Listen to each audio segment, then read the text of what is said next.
Assalamualaikum warahmatullahi wabarakatuh. Alhamdulillah wa syukrillah wa ni'matillah insyaallah. Subhanalladzi asra bi 'abdihi lailan minal masjidil haram ilal masjidil aqsa. Barakna haulahu linuriyahu min ayatina innahu huwas sami'ul basir.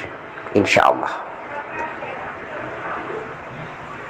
Dari seluruh makhluk ciptaan Allah Subhanahu wa taala, hanya baginda Nabi Muhammad adalah merupakan jasad termulia, jasad yang berasal daripada nur zatullah. Dan karena nur zatullah inilah tercipta seluruh alam semesta raya mayapana. Itulah pertanyaan daripada Jabir radhiyallahu an, sahabat Nabi terdekat, kepada baginda Nabi mulia Muhammad sallallahu alaihi wasallam. Pertama-tama, kira-kira apa yang diciptakan Allah ni? Khalaqallah awal nur Muhammad. Yang pertama sekali diciptakan Allah, wahai Jabir, adalah nur Nabi, cahaya Nabi. Dan karena cahaya itu pula seluruh alam semesta raya pada ini tercipta. Ana min nurillah, al-alamina min nuri. Dari seluruh para nabi, hanya baginda Nabi Muhammad sallallahu alaihi wasallam yang diperjalankan Allah Subhanahu wa taala Isra wal Mi'raj, bertemu dengan Allah dengan fisik dan jasadnya. Di samping melaksanakan sholat 2 rakaat, menjadi imamnya para nabi di Masjidil Aqsa, kemudian dimi'rajkan Allah Subhanahu wa taala di Sidratil Muntaha 'alal Mustawa. Pertemuan antara jasad baginda Nabi Muhammad sallallahu alaihi wasallam adalah satu-satunya pertemuan jasad, pertemuan fisik di alamul hakikatul malakuti ruhu al malakutinul mustawa, tempat yang tertinggi di alamul gaib. Sebagaimana pertemuan baginda Nabi Musa alaihi salam dengan Allah Subhanahu wa taala di atas bukit Sinai, bukit Tursina, tetapi di bumi, karena bukit Sina, bukit Tursina itu ada di Mesir, di bumi. Di dalam surat An-Nur Allah berfirman, Allahu nurun ala nurin. Allah itu cahaya di atas cahaya. Dan begitulah jawaban baginda Nabi Muhammad sallallahu alaihi wasallam kepada Sayyidina Abu Bakar radhiyallahu anhu. Sayyidina Abu Bakar Siddiq, Umar ibnu Khattab, Utsman ibnu Affan, Ali ibnu Abi Thalib. Di dalam satu muzakarah ilmu, kemudian Datuk Sayyidina Abu Bakar Siddiq ini bertanya, ya Rasulullah, setelah engkau bertemu dengan Allah Subhanahu wa taala, bagaimanakah bentuk, rupa dan wajah daripada Allah Subhanahu wa taala? Kemudian Nabi Muhammad sallallahu alaihi wasallam yang mulia ini menjawab, Allah itu nurun ala nurin, ruhun ala ruhin, cahaya di atas cahaya, ruh di atas ruh. Saking dasarnya cahaya ciptaan Allah Subhanahu wa taala ini pula lah, maka insya Allah pertemuan antara baginda Nabi Muhammad sallallahu alaihi wasallam itu bukan dalam bentuk sosok. Ingat baik-baik, Allah laisa kamitslihi syai'un. Allah tidak pernah membentuk dirinya seperti makhluk ciptaannya, tetapi Allah dapat kita bertemu melalui berbagai macam media ciptaannya. Maka baginda Nabi Muhammad sallallahu alaihi wasallam berjalan dengan fisik sampai ke Sidratil Muntaha 'alal Mustawa. Pertemuannya dengan media cahaya Allah Subhanahu wa taala. Tetapi itu pun adalah termasuk bertemu ma'rifat. Karena sesungguhnya pertanyaannya, apakah para malaikat selama ini tidak pernah bertemu Allah?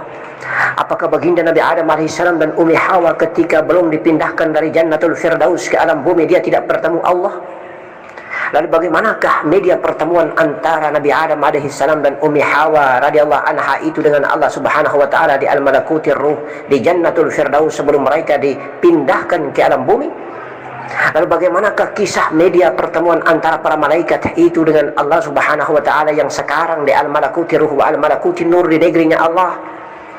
Lalu bagaimanakah dengan salah satu hadis yang disabdakan oleh Rasulullah bahwa sesungguhnya Allah berkata, wahai para ahli surga, akan aku buktikan dan aku akan berikan sebuah kenikmatan dan keindahan yang lebih nikmat daripada yang sedang kalian peroleh sekarang. Kemudian para ahli surga mengatakan, kenikmatan apa lagi yang akan kami peroleh sementara kami sudah puas adanya kenikmatan yang telah kau berikan kepada kami ya Allah. Allah mengatakan, aku akan memberikan tampakan wajahku kehadirat kalian para ahli surga kekasihku, insya Allah. Apakah wajah dalam konteks kalimat ini adalah sosok? Apakah kita besok lusa nanti pada saat di alam jannah itu berprofil seperti nafas? Tidak, insya Allah. Inilah zahir daripada nafas kita, batang tubuh ciptaan Allah terindah ini. Allah membuktikan kebesaran dan kuasanya, bentuk sosok profil daripada yang halus di balik profil ini. Itulah zahir daripada nafas kita, zahir daripada jiwa kita, zahir daripada nur diri zatullah. Kita tiada, zatullah yang ada. Oleh karena itu kesimpulan terakhir bahwa pertemuan itu terjadi. Baginda Nabi Muhammad sallallahu alaihi wasallam telah bertemu Allah subhanahu wa ta'ala dengan media cahaya di atas cahaya. Kita umatnya bertemu dengan Allah dengan media rasa yang berada di balik godibun kolbi yang teramat sangat halus ini. Sebagaimana Allah berfirman dalam hadis qudsinya bahwa aku menciptakan mahligai yang dada yang indah. Di balik dada ada kolbi, di balik kolbi ada fuad, di balik fuad ada sagofa, di balik sagofa ada nur Muhammad, sir aku rahasia Allah subhanahu wa ta'ala. Itulah sirku, itulah aku Allah. Maka ketika kita berzikir dan kita fana, yang ada hanyalah Allah, Allah, Allah, Allah, Allah, Allah, dan Allah. Kita hanya mampu bertemu Allah dengan media rasa. Dan titik tertinggi dalam pertemuan itu adalah kematian. Binasanya. Kematian dalam arti fana, lebur, tiada lagi jasad, yang hidup hanyalah diri, sebenarnya diri. Itulah Allah subhanahu wa ta'ala. Batang tubuh telah tiada beraktivitas, yang hidup beraktivitas jiwa dan nafas. Jiwa dan nafas pun tidak lagi beraktivitas, yang beraktivitas hanya Nur Muhammad. Nur Muhammad pun tiada lagi beraktivitas, yang ada adalah wajibul wujud zatullah, insya Allah. Seperti itu. Yang kedua, persoalan nikah batin. Nikah batin itu hanya dalam istilah ilmu tasawuf. Nikah batin bukan berarti pernikahan antara fisik dengan fisik yang dibuktikan dengan tanda kartu, buku, bukti-bukti autentik tertulis, tidak. Nikah batin dalam belajar mengenal ilmu, mengenal diri ini, dalam belajar ilmu hakikat di abah ini adalah istilah. Hakikat yang dimaksud dengan abah dalam ilmu tasawuf nikah batin itu adalah perjanjian ikrar. Dikala kita berhubungan suami istri di atas ranjang, tidak seperti binatang. Karena banyak kita faham ilmu syariat. Akhlak kita di atas sajadah dengan Allah seperti seorang ulama. Tetapi ketika beribadah batin dengan istri di atas ranjang seperti binatang. Kelakuan-kelakuan kita tidak melalui tuntunan syariat maupun tuntunan hakikat. Padahal sebenarnya kenikmatan waktu berhubungan biologis itu adalah hadiah dari Allah. Hakikatnya adalah pertemuan jiwa daripada suami dan jiwa daripada istri. Penyatuan antara batin suami dan batin istri. Oleh karena itu pernikahan batin adalah merupakan sebuah upacara ritual dan sakral di atas ranjang karena Allah, karena ridho Allah dan tuntunan sunnah Nabi. Sehingga kelakuan kita di atas sajadah benar-benar sakral, sama dengan kelakuan kita di atas ranjang. Maka kita menghasilkan setetes mani yang masuk ke dalam rahim seorang istri adalah mani pilihan. Mani-mani yang berkualitas di atas kehadirat Allah subhanahu wa ta'ala. Mani-mani kemuliaan, mani-mani Allah, mani-mani Muhammad, mani-mani la ilaha illallah.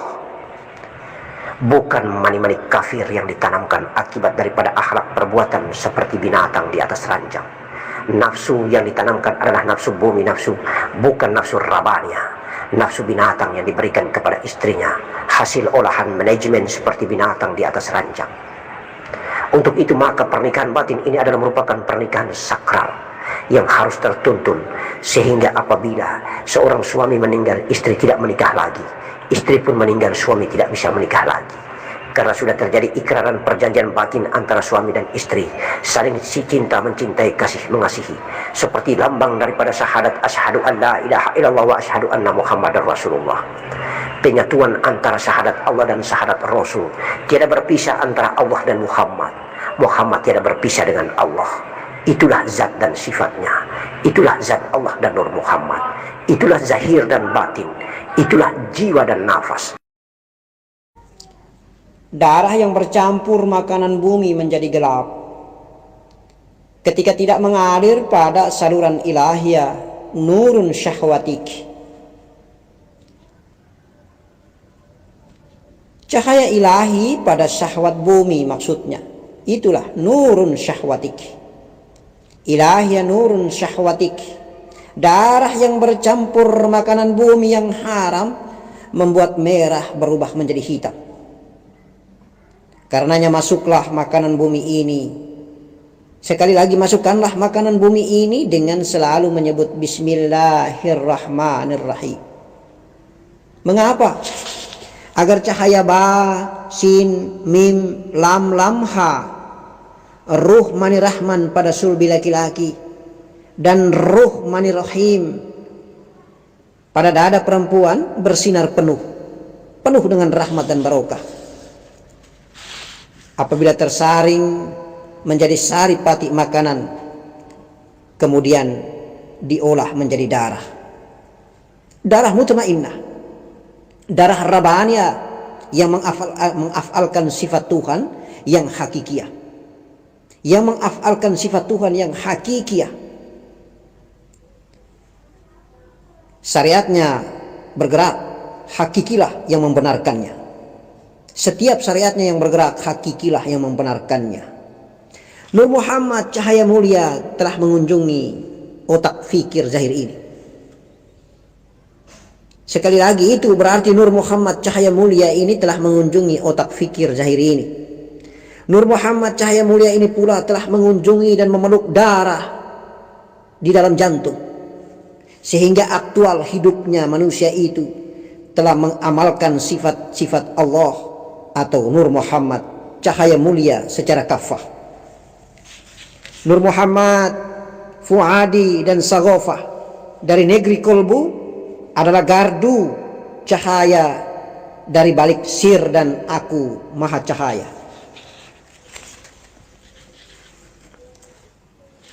Oleh karena itu maka mari perhatikan baik-baik wahai ayandaku, bundaku dan anandaku.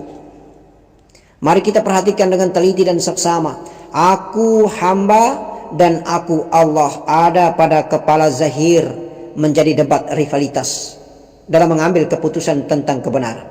Setiap kali ketika mengambil keputusan pasti menjadi debat antara dua suara di kepala zahir ini. Itulah debat rivalitas yang terjadi antara aku hamba dan aku Allah. Agar aku hamba ini bagaimana caranya fana di dalam aku Allah, maka harus turun dan tenggelam di dalam telaga kolbu, sebab tempat suci nan mulia serta netral tidak memihak salah satu pun, hanyalah kolbu. Begitupun aku hamba yang ada pada di perut nafsu ini harus fana, dinaikkan dan tenggelam diri di dalam telaga kolbu, pasti sempurna akan keputusan. Sebab keputusan kolbu itu bukan keputusan hamba, tetapi keputusan Rabbaniyah. Di sanalah kebijaksanaan lahir. Maka kebijaksanaan itu bukan berada di otak. Kebijaksanaan bukan berada di perut. Kebijaksanaan ada di hati. Kebijaksanaan itu lahir sebagai hakim yang sangat adil. Ialah hati karena ada nurani, dan nurani itu adalah sir Allah. Sir itu adalah Allah. Cara terbaik hanya ada dua metode di dalam menyetir kendaraan nafas, yaitu nafi isbat, keluar masuk lewat lubang hidung dan tahan nafas pada dada, karena dada adalah mahligai Allah terindah. Di dada ada kolbu, di dada ada fuad, di dada ada saghofa, di dada ada sir aku Allah. Maka Abah hanya menyampaikan bahwa mari kita patuh dan taatlah pada bimbingan mursyid. Sebab jalan nafas adalah jalan metodologi. Sekali lagi, jalan nafas itu adalah jalan metodologi, bukan jalan naskah atau konseptual. Mursyid yang pernah berjalan dan tak henti-henti berjalan. Mursyid yang selalu berjalan pulang dan pergi karena negeri akhirat adalah kampung jiwanya, walau zahirnya masih hidup. Untuk itu belajar jalan pulang bukan tumpukan mata pelajaran. Bukan kita kumpul-kumpul dan menumpuk ilmu, tetapi belajar jalan pulang adalah alami, lakoni, rasakanlah jalan pulang melalui mursyid, penuntun jalan pulang dunia zahir juga akhirat batin. Kehidupan ini terlalu mudah untuk kita amalkan. Tetapi lepasnya nafas itu bukan gampang. Sekali lagi, lepasnya nafas itu bukan gampang. Mengapa? Karena lepas nafas bukan kreasi manusia, bukan keterampilan nyata dari manusia, tetapi ridho ilahi. Ilahi anta maksud wa ridhoka matlub. A'tini mahabbah wa ma'rifataka ya jalali wal ikram. Sekali lagi, lepas nafas adalah ridho Allah. Dan sudah terbiasa menjalankan nafas ini, sehingga kehidupan di alam kematian dan kematian di alam yang hidup ini sudah menjadi terbiasa. Jadi pertama ridho Allah, dan yang kedua sudah menjadi terbiasa di dalam menjalankan nafas ini waktu hidup, sehingga kehidupan di alam kematian ini dan kematian di alam yang hidup ini sudah menjadi terbiasa. Belajar mati sebelum kita dimatikan. Itulah perjalanan kita belajar mengenal diri ini. Mutu qabla an tamutu. Sehingga pada saat kita mati benaran, sudah terbiasa. Jauh kita berjarak fisik, wahai ayahanda, bundaku dan anandaku. Tapi hati kita telah menyatu. Maka baiat hakiki adalah terkekal apabila hati kita tak pernah lepas, seperti Allah tak pernah lepaskan Muhammad, dan sebaliknya itulah syahadat yang kekal. Seperti Allah tidak pernah lepas Muhammad, dan Muhammad tidak pernah lepas Allah. Itulah syahadat yang kekal di antara kita, wahai salik-salik cintaku. Wahai ayah bunda, anandaku yang aku cintai. Mari kita menzahirkan diri raga ini sebagai Muhammad Mekah. Mari kita menzahirkan diri ini sebagai nafas jiwa ini Ahmad. Nur sifat ini Muhammad. Nur sifat ini Muhammad awalun, dan zat Allah ma'rifatlah kita. Itulah syariat, tarekat, hakikat, ma'rifat kita. Hanya ada Muhammad, hanya ada Ahmad dan Mahmud, maka kita akan berada pada maqamam mahmudah, Ar-Rafiqul A'la. Jangan sekali-kali meninggalkan doa. Sebab doa adalah dialog pengakuan, bukan dialog rivalitas. Berdoalah dengan diam, sebab diam itu dekat sekali dengan yang tidak berhuruf dan tidak berbunyi. Itulah Allah. Bila kau berdoa dengan suara, maka harus melewati negeri iblis yang menghalangi doa dialogmu. Itulah doa dengan zahir. Selalu saja ada godaan dan cobaan dari iblis, karena kita pasti melewati negeri iblis itu. Tetapi ketika tenggelam waktu takbir, maka Abah menyarankan peluklah.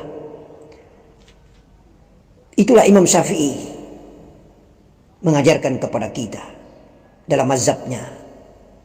Ketika kita bertakbiratul ihram, kemudian kita memeluk, maka peluklah, sebab dikau sudah bertemu. Buktinya ada kenikmatan di dadamu ketika engkau bertakbir. Ketika engkau mengisbatkan maka ada kenikmatan di dadamu, kesejukan di kepalamu, ubun-ubunmu terasa hampa, seakan terbang raga ini. Allahu Akbar, Allahu Akbar. Abah menyampaikan mari kita saling mencintai, mari kita saling mengasihi. Seperti Allah Zat yang tak pernah putus-putus mengasihi kita. Seperti Allah Zat yang tak pernah menyayangi, tak pernah putus-putus menyayangi kita. Menyayangi zahir kita yang hina ini. Allah berfirman dalam hadis qudsinya, seandainya dibuka kesucian wajahku yang mulia ini, maka pastilah terbakar segala sesuatu sejauh mataku memandang. Hadis riwayat Muslim. Jibril alaihissalam pun berucap, andaikan aku mendekat, pastilah aku terbakar. Nabi kita, datuk kita, baginda Nabi Muhammad sallallahu alaihi wasallam al-karim bersabda, kalian akan melihat Tuhan kalian seperti kalian melihat bulan pada malam purnama. Hadis riwayat Bukhari. Barang siapa mengenal dirinya, maka dia akan mengenal Allah. Barang siapa mengenal sifat, maka dia akan mengenal nafasnya. Barang siapa mengenal nafas, maka dia akan mengenal hatinya. Siapa yang mengenal hati, maka dia akan mengenal rasanya. Siapa yang mengenal rasa, dia akan mengenal rahasianya. Allah pun berfirman dalam hadis qudsinya, aku ingin melihat diri di luar diriku. Allahumma salli ala Sayyidina Muhammad wa ala ali Sayyidina Muhammad. Hiduplah di atas muka bumi ini hanyalah sementara untuk membuat lepas dahaga haus dan kenyang perut ini. Janganlah banyak beriming-iming tentang dunia, karena dunia itu sifatnya fana. Kita memenuhi kebutuhan kelebihan itu milik hamba Allah yang fakir dan miskin, milik anak yatim dan piatu, milik keluarga kita muslim wal muslimati, mu'min wal mu'minat yang membutuhkan. Hakikinya kita akan kembali, kita akan jalan pulang. Kita merantau sudah cukup banyak dan terlalu lama. Kita sudah mengamalkan syahwat bumi begitu banyak. Mari selalu kita ingat jeda waktu kesibukan dunia ini. Selalu kita mengharapkan untuk datangnya waktu sholat. Media terbaik ketika kita berdialog dan bercakap-cakap dengan Allah Subhanahu wa ta'ala. Apabila di antara kita ketika berdialog dan bercakap-cakap kemudian titisan air mata, kerinduan yang tidak terlepas, maka buktikanlah bahwa Allah telah mengasihimu, Allah telah menyayangimu, karena Allah berada di balik sir hati ini, di balik kolbi ini. Maka hanya ada kolbi yang murni, yang tidak terkontaminasi dengan apapun jua. Kolbi itu Baitullah. Kolbi mukmin itu Baitullah. Allah memberikan kita 3 wadah yang sempurna. Jin diberikan nafsu, malaikat diberikan kolbi, sedangkan manusia diberikan kesempurnaan. Nafsu yang dimiliki jin pun diberikan manusia, kolbi yang dimiliki oleh malaikat pun diberikan manusia, dan dilengkapi lagi dengan akalnya. Maka Masya Allah, Masya Allah, Allahu Zat, zahirnya adalah diri yang tercipta ini. Dia tidak jauh, jauh tidak berjarak, dekat menjadi tiada. Mari kita duduk diam seperti titik daripada huruf ba, maka kita akan bertemu dengan sejati diri kita, Allah Subhanahu wa ta'ala. Tetapi kita bukan Allah, kita tetap hamba. Karena badan dan batang tubuh ini setiap hari tidak menyadari kalau selalu memikul tinja, maka pantasnya batang tubuh ini hanyalah hamba. Jangan sekali-kali kita mengkhianati sunnah. Jangan sekali-kali kita meninggalkan zahir mulia atau baginda Nabi Rasulullah Karim dengan sunnahnya. Karena melalui pintu sunnah, melalui sirat Muhammad sallallahu alaihi wasallam, kita akan cepat bertemu Allah sang sejati. La ilaha illallah Muhammadur Rasulullah. Kun fayakun. Allahu akbar. Allahu akbar. Allahu akbar walillahil hamd. Assalamualaikum warahmatullahi wabarakatuh.